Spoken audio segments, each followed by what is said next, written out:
Bonjour et bienvenue dans ce nouvel épisode de Pop Socket, le format où j'ai 5 minutes pour vous raconter toute l'actualité pop culture de la semaine. Bon alors aujourd'hui je vous retrouve dans mon habit du geek, parce que je viens de passer des heures à farm sur Lost Ark. Mais on n'est pas là pour ça aujourd'hui, je vais vous parler cinéma, séries et très rapidement musique parce qu'il y a beaucoup de choses à couvrir. Sans plus attendre, c'est parti pour le cinéma. Sans grande surprise, l'événement de ces derniers jours pop culture, c'est évidemment les nominations aux Oscars 2022 qui sont enfin tombées. Ça fait longtemps qu'on l'attendait, j'ai l'impression que cette année, ils ont mis super longtemps à nous donner les infos, mais ça y est, on les a enfin et... Je vais pas parler de tout évidemment parce qu'il y en a 1 milliard, mais je vais revenir sur les prix les plus importants et surtout les plus convoités. Donc évidemment le prix le plus convoité c'est celui de meilleur film. On retrouve les classiques qui sont sortis cette année, on s'y attendait finalement, comme notamment Dune ou West Side Story. On retrouve aussi le film de Netflix sorti il y a quelques mois, Don't Look Up, qui avait fait l'événement, et personnellement...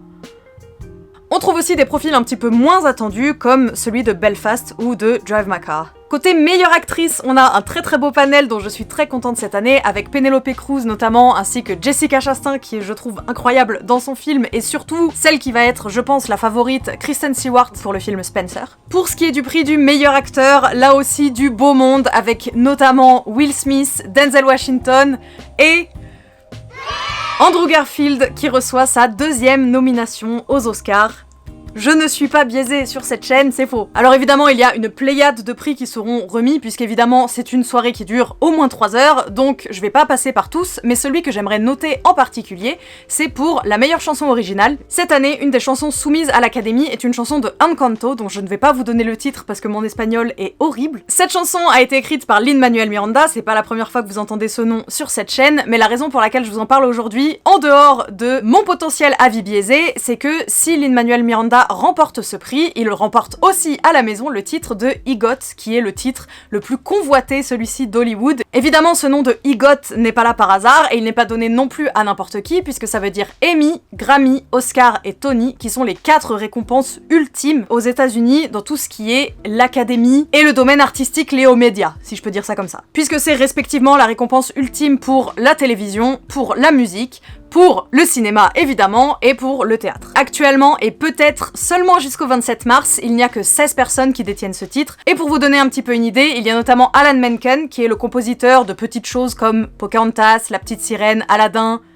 Voilà, ces titres indépendants. Et un nom que vous connaissez très certainement un petit peu plus, John Legend. On attend une dernière info par rapport à la cérémonie. Cette année, il devrait y avoir pas un, mais 3 autres. Il y aura certainement plus d'informations dans le mois à venir, mais dans tous les cas, la cérémonie se tiendra le 27 mars. Pour les amoureux d'Acapella et probablement de facto les fans de Pitch Perfect dans la salle, j'ai une nouvelle qui va peut-être vous donner du baume au cœur. Vous vous souvenez très certainement de Bumper Allen, joué par Adam Devine. Eh bien, il va jouer le rôle principal de cette série spin-off, pour laquelle la première saison entière a déjà été commandée. On passe pas du tout par la case test avec juste le premier pilote qui est filmé, là on y va directement, donc j'espère que le scénario va suivre. On retrouvera donc Bumper des années après là où on l'a laissé. Il tente toujours tant bien que mal de se créer une carrière dans le monde de la musique, jusqu'au jour où il décroche enfin un hit en Allemagne. Il déménage donc là-bas où il sera managé par un ancien rival de la scène a cappella. Vous vous souvenez très certainement de Peter Kramer.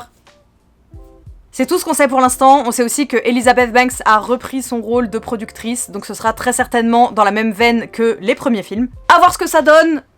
Je me prononce pas pour l'instant.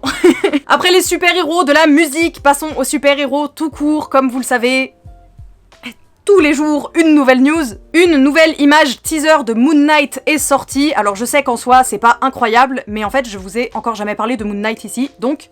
c'est l'occasion. Vous le savez peut-être, l'intégration du héros Moon Knight a été confirmée pour le MCU, donc sur grand écran, et cette intégration aura lieu après sa série titre qui sortira sur Disney+, ce 30 mars. Beaucoup ont soulevé des craintes, sensiblement les mêmes qu'autour de Daredevil d'ailleurs, puisque Moon Knight est un héros qui... disons qu'il est pas très tendre dans sa gestion de la colère et des désaccords. Mais Kevin Feige, l'initiateur du MCU, s'est prononcé justement à ce sujet en voulant réconforter les fans sur le fait qu'il y a eu de nombreuses discussions avec Disney jusqu'à réussir à créer une atmosphère qui permettrait peu de restrictions autour du personnage.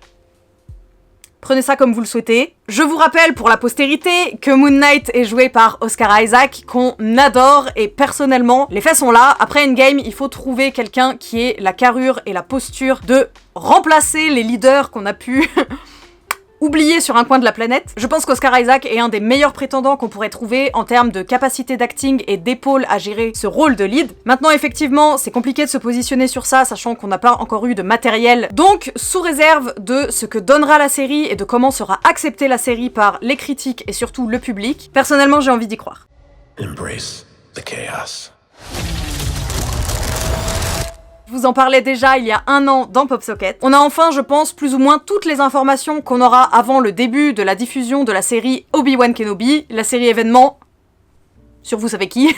La date de diffusion est prévue pour le 25 mai sur Disney+, 25 mai qui est aussi la date anniversaire de la sortie initiale de la Guerre des Étoiles. Je vous mets là un joli montage récapitulatif de tout ce que l'on sait pour l'instant, je ne vous le lis pas à haute voix comme ça, si vous voulez pas être spoil du tout, fermez les yeux. Dans tous les cas, je vais pas en parler plus longtemps, je vous mets le lien dans la description et il n'y a plus qu'à attendre le 25 mai. Côté musique, je vais faire très rapide et pas vous tenir la jambe plus longtemps parce que là ça commence à traîner en longueur. Nicki Minaj a visiblement retrouvé les clés de son studio de musique et nous a sorti 2 sons en moins de 10 jours, 2 sons qui sont en featuring avec Lil Baby et qui arrivent pour la promotion de son prochain album. C'est donc officiellement le grand retour de la rappeuse qui, je le rappelle, n'a pas sorti de nouvel album depuis 2018. Après un petit peu de repos bien mérité et quelques déboires, elle a annoncé un petit peu plus tôt cette semaine dans ses premiers rounds de presse que son album devrait sortir avant cet été, ce qui personnellement me met en joie, parce que rien de mieux avec du bon soleil que de bons bangers. C'est tout pour moi pour aujourd'hui. Comme d'habitude, merci de m'avoir rejoint en ce triste lundi, puisque je sais pas chez vous, mais chez moi il pleut. Si vous me découvrez via cette vidéo, n'hésitez pas à vous abonner et pourquoi pas à regarder les précédentes. Sinon on se retrouve toute la semaine sur Twitch, dans quelques jours ici même pour un nouveau PopSocket. En attendant, évidemment, comme d'habitude, prenez soin de vous, hydratez-vous bien et on se voit lundi prochain. Ciao!